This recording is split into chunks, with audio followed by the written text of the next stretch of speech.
नमस्कार आदाब सत श्री अकाल दोस्तों, स्वागत है आप सभी का आपके अपने चैनल पे। आज मैं लेके आई हूँ आप लोगों के लिए एक न्यू टॉपिक जिसका नाम है पाठ योजना, जिसे कि हम इंग्लिश में लेसन प्लान कहते हैं।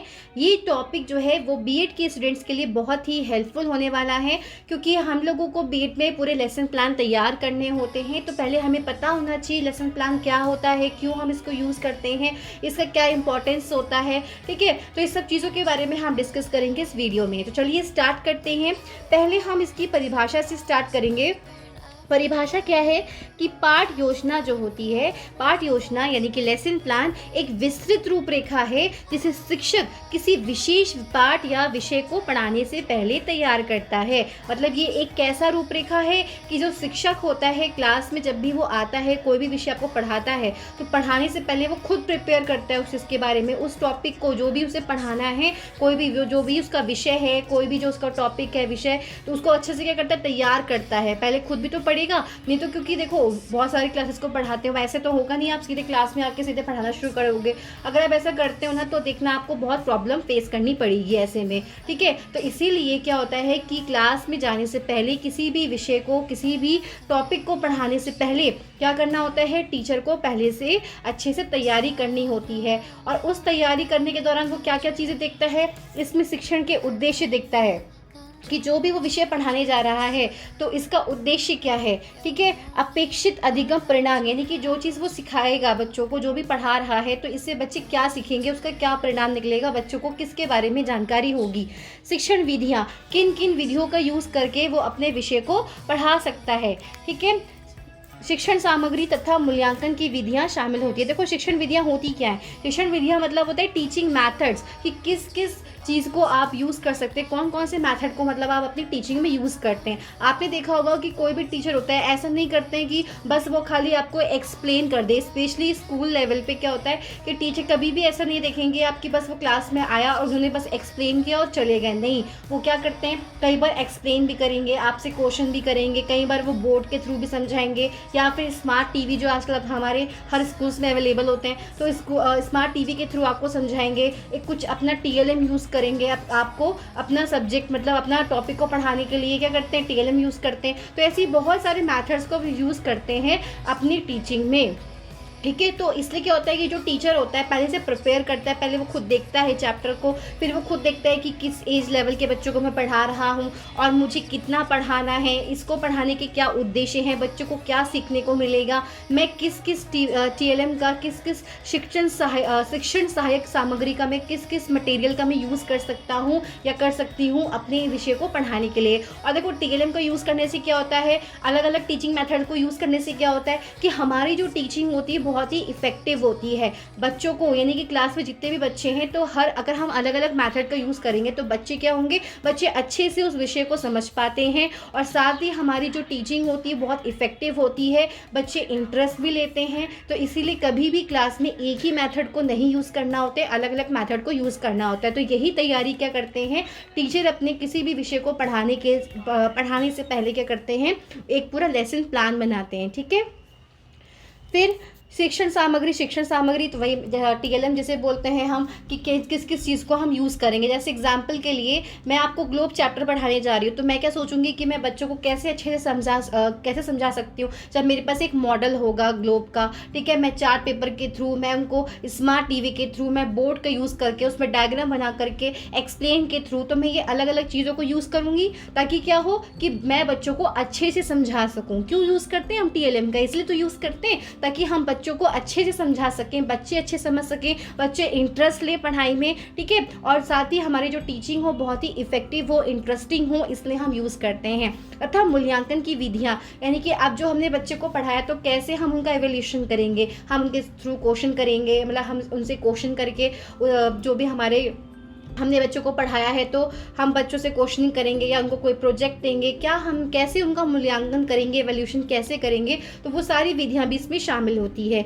यह शिक्षक को प्रभावी ढंग से कक्षा संचालित करने में मार्गदर्शन प्रदान करती है। अगर हम लेसन प्लान बनाते हैं तो इससे क्या होता है कि हमें हमें मार्गदर्शन मिलता है कि हाँ, हमें सिस्टमेटिक वे में हमें कैसे कैसे बच्चों को पढ़ाना है। ठीक है, तो इससे हमें हेल्प मिलती है, तो हमें बिल्कुल दिमाग में रहता है कि हाँ, हमें क्या क्या चीज़ें बच्चों को पढ़ानी है, क्या क्या चीज़ें हमें यूज़ करनी है, कब यूज़ करनी है। तो क्या होता है, एक हम सिस्टमैटिक वे में जब हम लेसन प्लान बनाते हैं तो हम टीचिंग भी क्या करते हैं, बहुत अच्छे से कर पाते हैं। हमारी स्मार्ट वे में हमारी टीचिंग होती है, इफेक्टिव भी होती है, इंटरेस्टिंग भी होती है, ठीक है, और तरीके से हम कर पाते हैं उसको, ठीक है। तो इसी की डेफिनेशन को मैंने यहाँ पे इंग्लिश में भी दिया है, ठीक है। A lesson plan is a detailed guide prepared by a teacher that outlines the objectives, learning outcomes, teaching methods, instructional materials and evaluation techniques to be used during a specific lesson. It serves as a roadmap that helps the teacher conduct the class effectively and achieve the desired educational goals. इसी को एक और आसान भाषा में समझ लेते हैं कि पाठ योजना वह लिखित योजना है जिसमें शिक्षक यह तय करता है कि उसे क्या पढ़ाना है, कैसे पढ़ाना है और विद्यार्थियों की समझ को कैसे जांचना है, ठीक है। तो ये क्या होती है, लेसन प्लान होती है, पाठ योजना होती है, ठीक है। इसकी आपको मैंने एक परिभाषा के थ्रू मैंने आपको समझाने का प्रयास किया है, ठीक है। चलिए आगे बढ़ते हैं। पाठ योजना के प्रमुख 3 पक्ष कौन कौन से 3 पक्ष हैं। पहला आता है इनपुट या अधिगम सामग्री।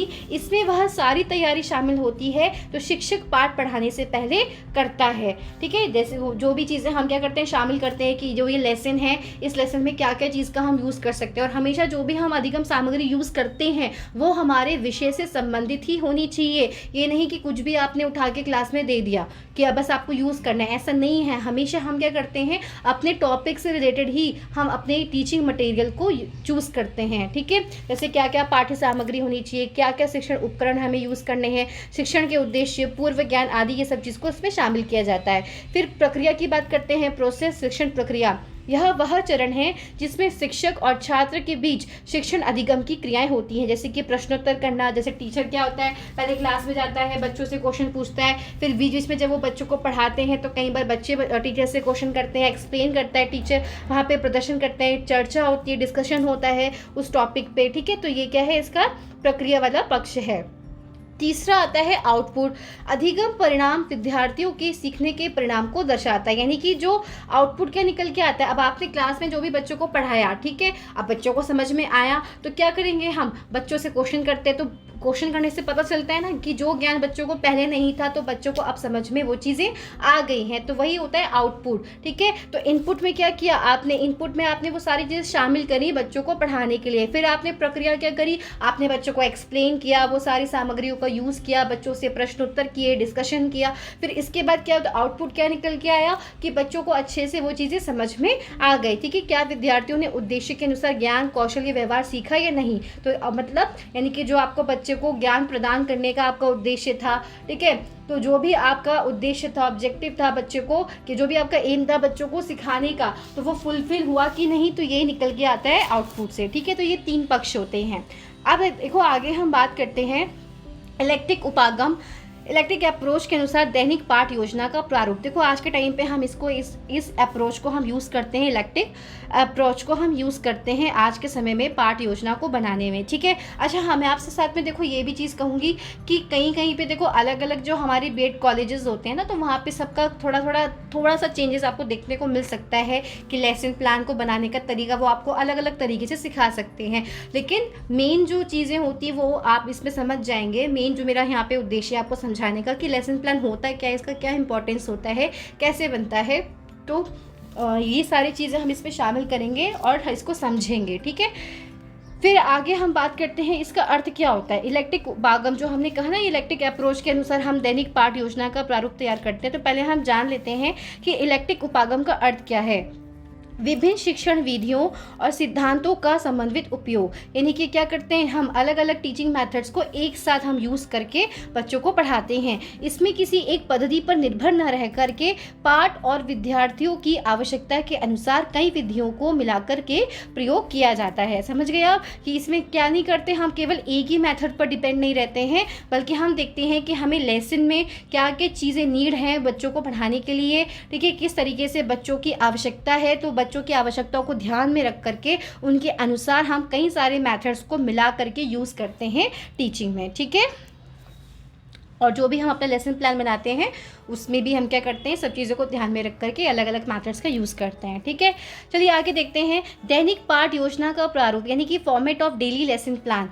तो हम इसको इलेक्ट्रिक अप्रोच के अनुसार देखेंगे। पहला तो होता है हमारी सामान्य जानकारी। सामान्य जानकारी का क्या है कि शिक्षक का नाम, विषय, कक्षा, अवधि, तिथि, ये सब चीज़ें हम क्या करते हैं, वो सब चीज़ें हम लेसन प्लान में लिखते हैं। ठीक है, और फिर इसके बाद हम टॉपिक लिखते हैं, आज क्या पढ़ाया जाएगा तो उस टॉपिक का नाम लिखते हैं। फिर आता है अवधि, कितने समय का आपका पीरियड होता है, तो लगभग 35 से 40 मिनट्स तक का आपका क्या होता है, एक पीरियड होता है, तो वो अवधि आपको लिखनी होती है। अधिगम उद्देश्य, विद्यार्थियों को क्या सिखाना है, ज्ञानात्मक, कौशलात्मक, भावात्मक उद्देश्यों के रूप में, तो ये सारी चीज़ें हमें लिखनी होती हैं उसमें।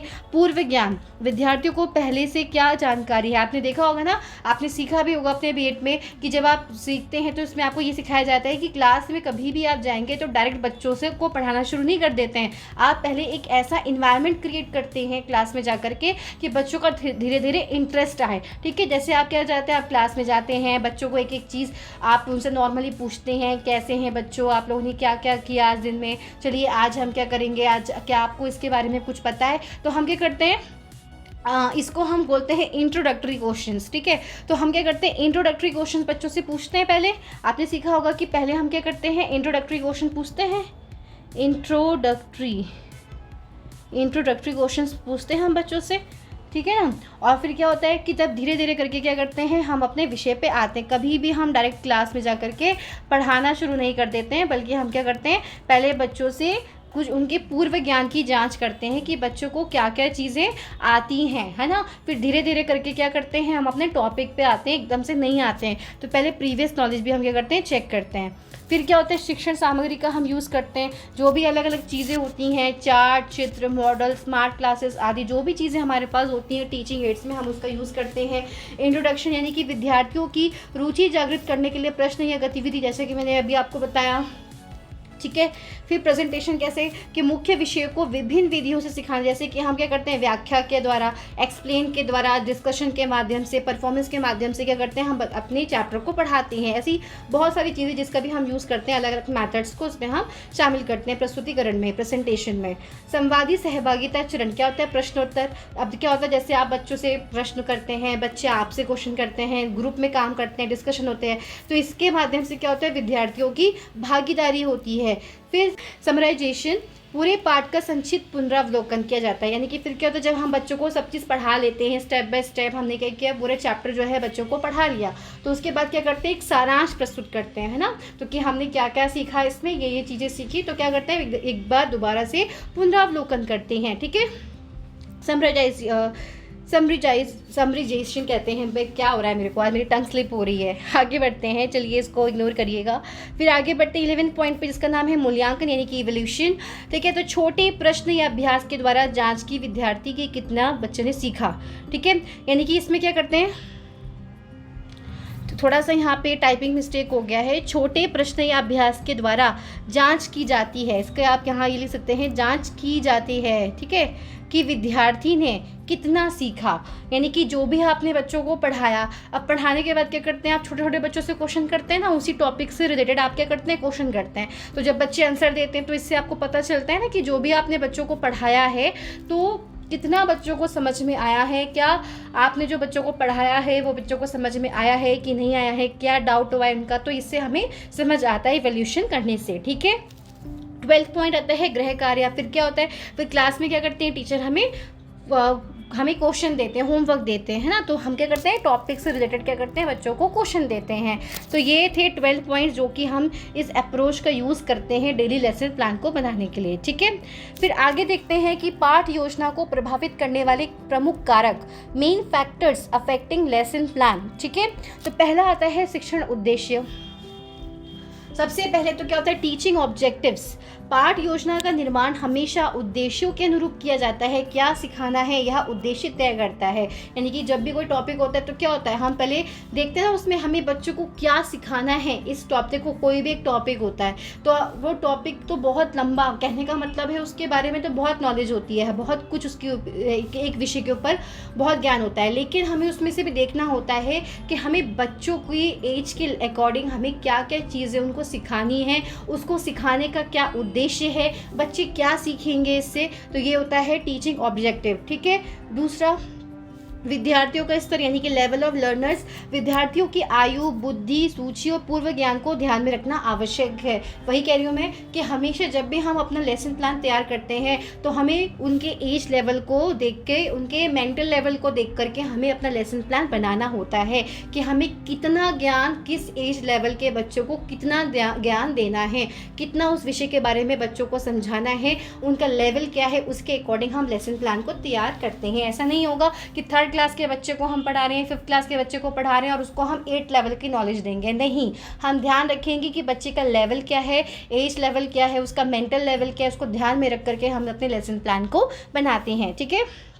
विषय की प्रकृति, नेचर ऑफ सब्जेक्ट, अलग अलग विषयों की प्रकृति अलग होती है। जैसे कि गणित, इतिहास या विज्ञान के लिए योजना अलग अलग बनेगी। देखो, हर विषय का, हर टॉपिक का जो पढ़ाने का तरीका होता है अलग होता है। देखो, जैसे मैथ्स होती है तो मैथ्स में कैलकुलेशन बहुत ज़्यादा होती है, तो उसको भी आप लेसन प्लान में आप तैयार करेंगे कि उसमें आप केवल एक्सप्लेन ही नहीं रखेंगे, बल्कि आप उसमें ज़्यादा आपका ब्लैक बोर्ड स्किल ज़्यादा आप यूज़ करते हो, उसमें ब्लैक बोर्ड मैथड का ज़्यादा यूज़ करते हैं। तो क्या होता है कि हर विषय को पढ़ाने के अलग अलग तरीके होते हैं। ठीक है। अब मान लीजिए कि आप इतिहास है, अगर आप हिस्ट्री पढ़ा रहे हो तो उसमें क्या आप थोड़ी बहुत वीडियो दिखा सकते हो बच्चों को। ठीक है। उसमें कुछ डेट्स को याद करने के तरीके बता सकते हो, आप उसमें एक मॉडल के थ्रू बता सकते हो, कोई चार्ट पेपर बना दिया उसके थ्रू दिखा सकते हो। ऐसे ही साइंस अगर आप बच्चों को पढ़ा रहे हो तो छोटे मोटे एक्सपेरिमेंट करके दिखा सकते हो, आपको ग्रुप में उनको कोई प्रोजेक्ट दे सकते हो। ठीक है। आप अलग अलग स्किल का यूज़ कर सकते हो। तो ये क्या मैं बता रही हूँ आपको, ये बता रही हूँ कि हर अलग अलग सब्जेक्ट को पढ़ाने के तरीके अलग अलग होता है। तो ये भी डिपेंड करता है लेसन प्लान बनाते हुए कि आप किस विषय को पढ़ा रहे हैं, तो उस विषय को पढ़ाने के लिए आप किन किन चीज़ों का यूज़ करेंगे, और हर सब्जेक्ट को पढ़ाने की अलग अलग योजना, अलग अलग प्लानिंग करी जाती है। ठीक है।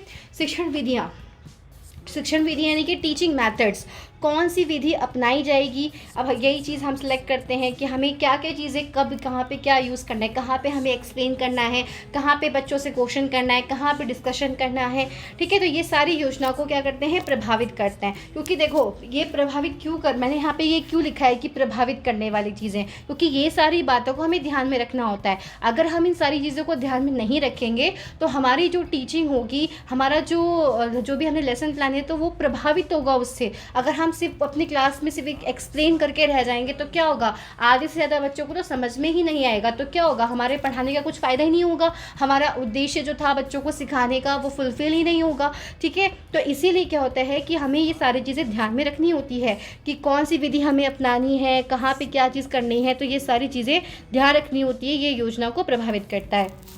फिर आती है शिक्षण सामग्री, उपकरण यानी कि टीचिंग एड्स एंड मटेरियल्स, यानी कि भाई किस किस चीज़ का हमें कहाँ पे यूज़ करना है। अब आप पूरी क्लास में ये भी नहीं कर सकते ना कि आपने पढ़ाना शुरू किया और बच्चों के आगे एक मॉडल लग गया, बस उसी से पढ़ाए जा रहे हो बच्चों को, ये भी नहीं करोगे। तो आप अलग अलग स्किल का यूज़ करोगे। कई बार आप अपने मॉडल को यूज़ करोगे, कई बार आप बोर्ड को यूज़ करोगे, कई बार अपने चार्ट को यूज़ करोगे। तो ये सारी चीज़ें देखनी होती है। कई बार अपने स्मार्ट बोर्ड को, अब तो क्या है कि बहुत सारे स्कूल्स में स्मार्ट बोर्ड हो गए हैं, लेकिन अभी भी बहुत से स्कूल हैं जहाँ पे स्मार्ट बोर्ड प्रोवाइड नहीं हो पाए हैं, लेकिन फिर भी बाकी चीज़ों को तो हम यूज़ कर सकते हैं, है ना। और साथ ही क्या होता है कि यहाँ पे क्या बोला है, चित्र, चार्ट, मॉडल, स्मार्ट बोर्ड आदि की उपलब्धता और उपयोग पाठ योजना को प्रभावित करता है। मान लो कहीं पे क्या हुआ कि ये सब चीज़ें कुछ उपलब्धि नहीं है वहाँ पे, ठीक है, किसी स्कूल में ये सब चीज़ें हैं ही नहीं, तो बच्चों को समझ में नहीं आएगा। आप कितना बोर्ड का यूज़ कर लोगे, अपनी तरफ से आपको क्या करना पड़ेगा, कुछ ना कुछ कोशिश करनी पड़ेगी कि बच्चे को अच्छे से आप समझा सके, किसी न किसी एड का, किसी न किसी मटेरियल का यूज़ करके।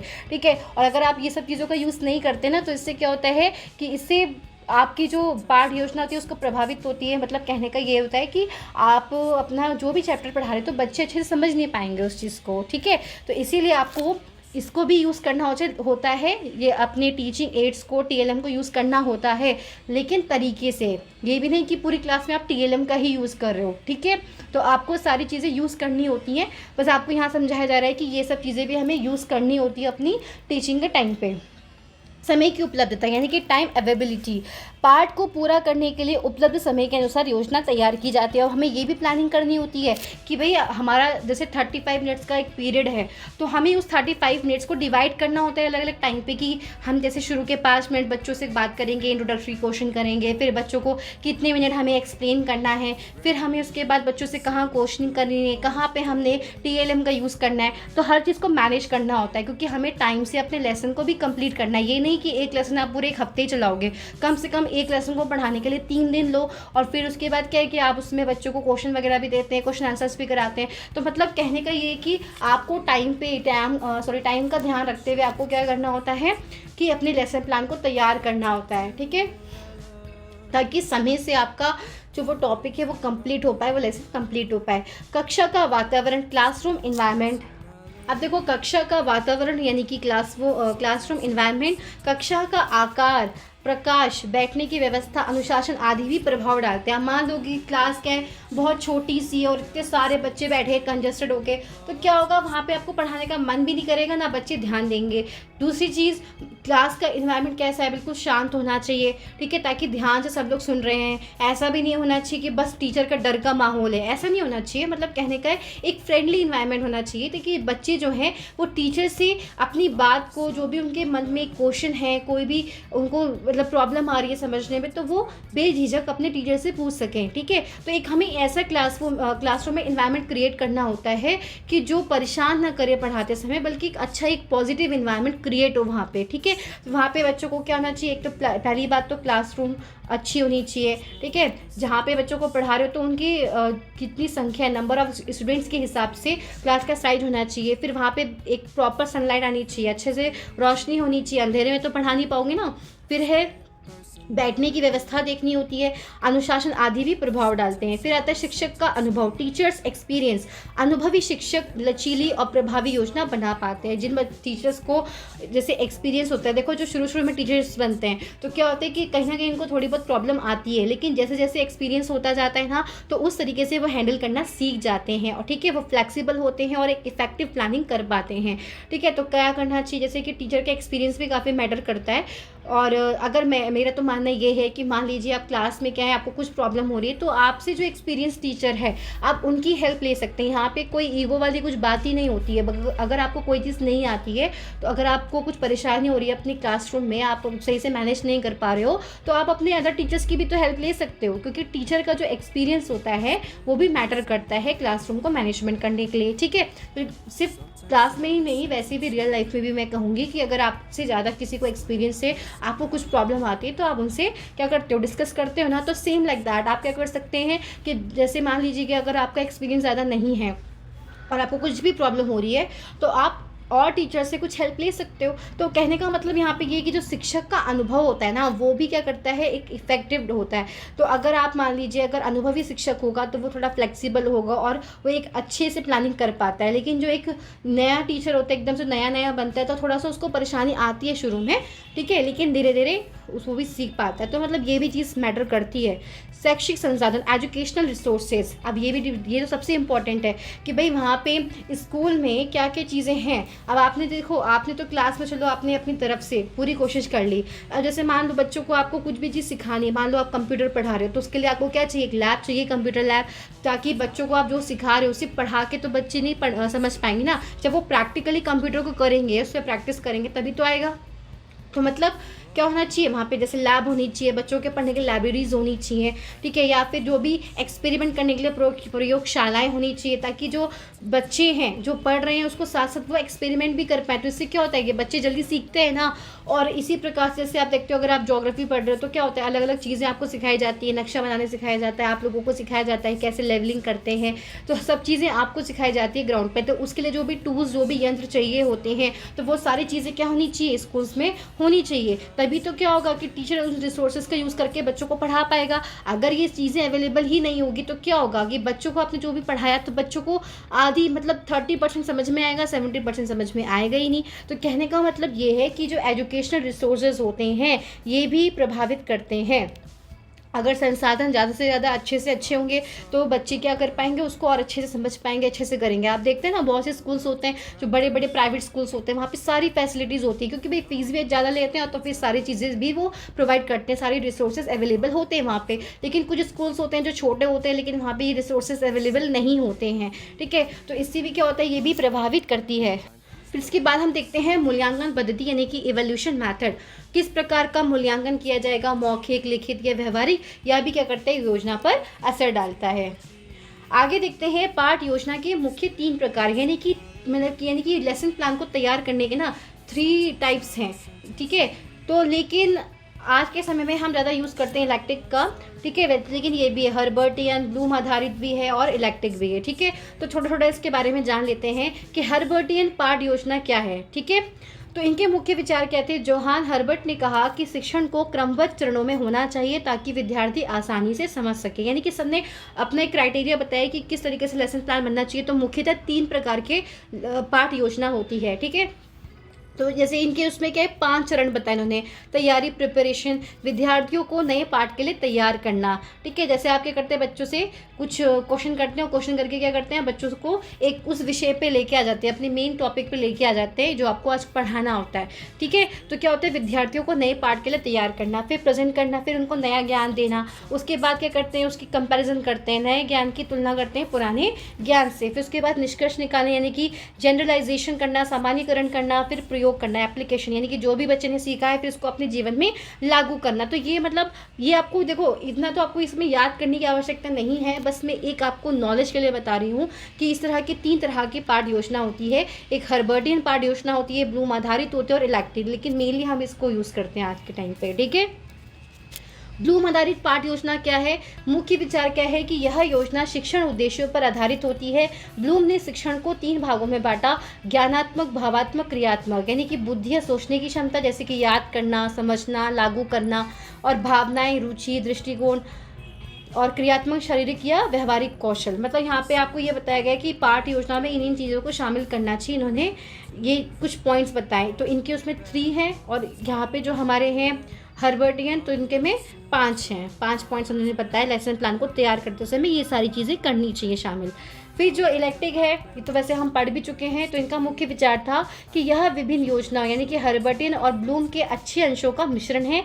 यह लचीली और आधुनिक कक्षा के लिए उपयुक्त है। जैसे कि आपको यहाँ पे एग्जाम्पल समझाया है। अब जैसे कि एग्जाम्पल के लिए मान लीजिए कि हमारा एक टॉपिक है जिसका नाम है स्वच्छता का महत्व। ठीक है, तो हम क्या करेंगे, सबसे पहले बच्चों से क्वेश्चन पूछेंगे कि क्या आप रोज़ नहाते हैं, कक्षा साफ रखते हैं। तो ऐसे करके हम अपने टॉपिक पे आएंगे कि फिर क्या होगा, फिर हम बच्चों को प्रेजेंट करेंगे, यानी कि स्वच्छता के लाभ समझाएंगे उनको पिक्चर्स के माध्यम से, वीडियो के माध्यम से, अलग अलग मेथड्स का यूज़ करके हम उसके बारे में समझाएंगे। फिर एक्टिविटी क्या होगी कि जैसे हमने ग्रुप में बच्चों को कोई पोस्टर बनाने के लिए दिया। फिर मूल्यांकन क्या होगा, प्रश्न पूछना, यानी कि स्वच्छता क्यों ज़रूरी है। अब पहले तो हमने बच्चों को एक्सप्लेन कर दिया, फिर हम क्या करेंगे, बच्चों से क्वेश्चन करेंगे, तब बच्चे हमें उसका आंसर देंगे, है ना। तो इससे हम क्या करते हैं, इवैल्यूएशन करते हैं, पता चलता है, मूल्यांकन करते हैं कि बच्चों को पता चलता है कि हमने जो बच्चों को सिखाया है, बच्चों को कितना समझ में आया है, क्या आया, समझ में आया भी है कि नहीं आया है। ठीक है, तो फिर क्या करते हैं, उनके डाउट्स को भी क्लियर करते हैं। और गृह कार्य क्या है, जैसे कि बच्चों को हमने कोई क्वेश्चन दे दिया। ठीक है, तो ये था हमारा आज का पाठ योजना का, ये यहीं पे समाप्त हो चुका है। आई होप आप लोगों के लिए वीडियो हेल्पफुल हो। वीडियो अच्छा लगा हो तो प्लीज़ इसे दूसरों से शेयर करना ना भूलें। अपने जितने भी बीएड के फ्रेंड्स हैं उन सबसे शेयर करिएगा ज़रूर। प्लीज़ चैनल को लाइक एंड सब्सक्राइब जरूर कर दीजिएगा। ठीक है, और मिलते हैं फिर नेक्स्ट वीडियो में एक न्यू टॉपिक के साथ। तब तक के लिए धन्यवाद।